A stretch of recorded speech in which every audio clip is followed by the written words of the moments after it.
माया, तुझा बाण एकदम परफेक्ट लागलेला दिसतोय। अजून मीरा बाहेर आलेली नाही। साडी बघून बहुतेक बोबडी वळली तिची। ऑफकोर्स आत्या घाबरली असणार आहे ती, पण आता सगळ्यात मोठी जबाबदारी तुमच्यावर आहे। मीरा अपशकुनी आहे, हा ड्रामा तुम्ही मोठा करायचा। एवढंच ना, करीन मी करीन। आधी तिला बाहेर तर येऊ दे, मग बघ मी काय करते।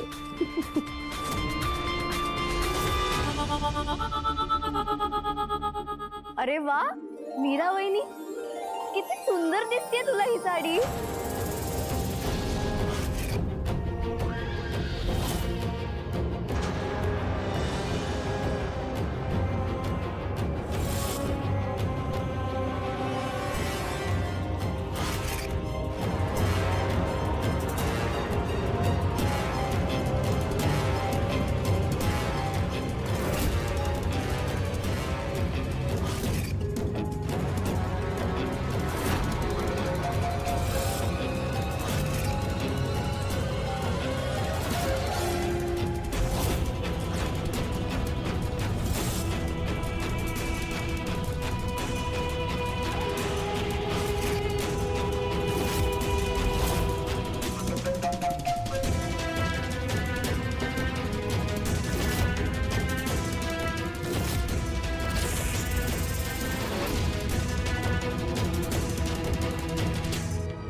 माया, तुझं डोकं फिरलंय का?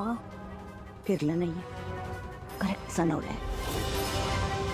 मी मीराची मानाची साडी जाळली तर मिळवेल सगळीकडे अपशकुनी म्हणून। म्हणून तू इतकं गोड बोलत होतीस का मगाशी?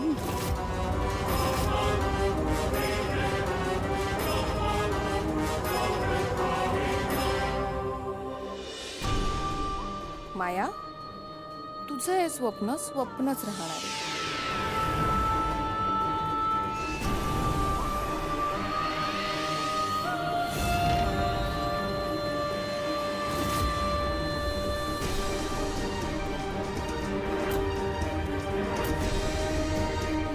माया, तू कितीही प्रयत्न केला तरी मीराची वटपौर्णिमा साजरी होणारच।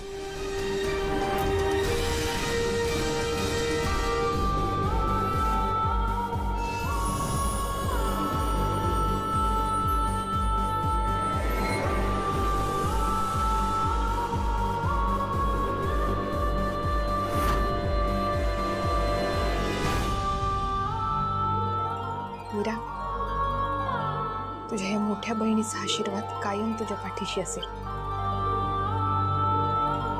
जा, साजरी कर तुझी पहिली वटपौर्णिमा।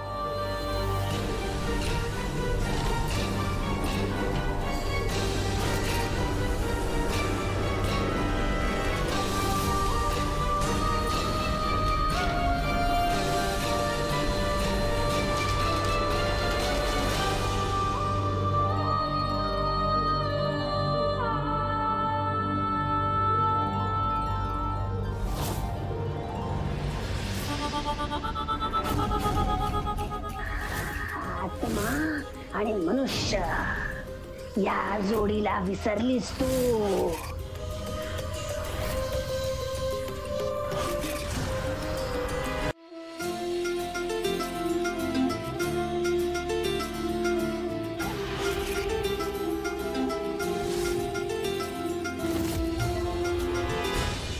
माया, तू नक्की साडी जाळली होतीस ना? मी साडी जाळलेली। अगं मग मीराने काय जादू केली का? रात्रभर रडून रडून तुझं डोकं बधीर झालंय।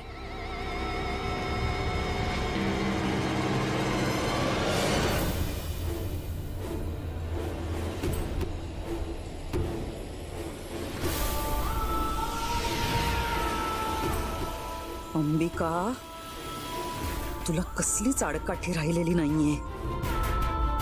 अगदी घराची मालकीण असल्यासारखी वावरतीस या घरात. घशात अडकलेला काटा झालीस सध्या. सहनही होत नाही आणि काढता येत नाही. दादा, हात पुढे कर.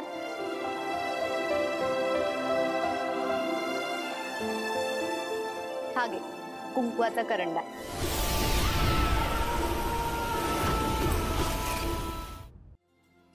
तो अरे काही नाही, आपली प्रथा आहे. नवऱ्याने हा कुंकवाचा करंडा ना बायकोला द्यायचा असतो. अनन्या, मला हे नातं मान्य नाही.